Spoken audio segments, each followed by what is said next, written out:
From Channel 7 Studio, here is your moderator, Eyewitness News anchor, Bill Ritter. And good evening, everyone. Welcome to the first go to the next level in policing in New York City. We need to change our policing because it needs to be dynamic.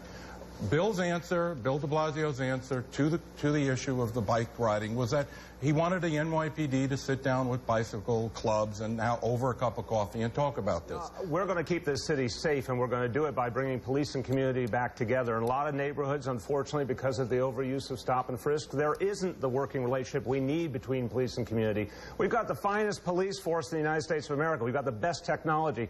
We have the tools. We now need to make sure there's the strongest possible partnership between police and community. But my opponent likes to distort the situation. You know, what I said after this recent horrible incident with the motorcycles is the NYPD will crack down, should crack down on the spot, but also send a very clear message to all these organizations that anything they try in the future will lead to real consequences. Anyone who tries to slow down traffic on a highway or create any situation that might endanger motorists, those folks are going to end up in jail. Now, 95% of them don't go to charters. They go to traditional public schools. And I've said that's where my first focus will be.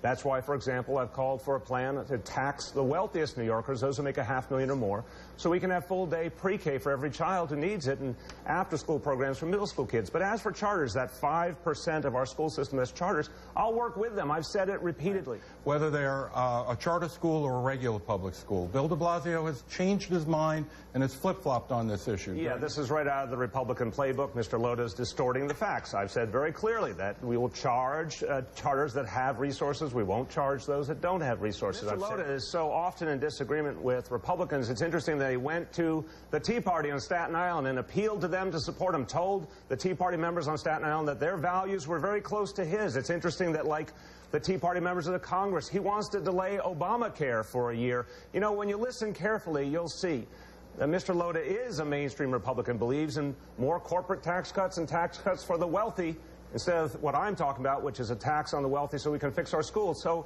I think Mr. Lota should be straight up with us about the fact that he does subscribe to the views of the National Republican Party. Mr. Lota, 15 seconds to respond to that. Sure. I mean, look, where I don't agree with the National Republican Party is long and hard. I am pro-choice, they are not. I am pro-gay rights as well as marriage equality, they are not. I have been outspoken about these issues over and over again. I went and I talked to the Tea Party. When I went, there were things that I disagreed with them on and things that I agreed with them on. Do not lump me with the National Republicans. There's many areas we agree philosophically. Those are his words. And by the way, he sought the support of the Conservative Party, which is explicitly against a woman's right to choose. So you can't have it both ways. I think when the Republican primary was going on, Mr. Lota wanted to prove he was a conservative Republican. Now he's trying to appeal to the mainstream. The fact is he does subscribe to the views of the Republican Party that have hurt New York City.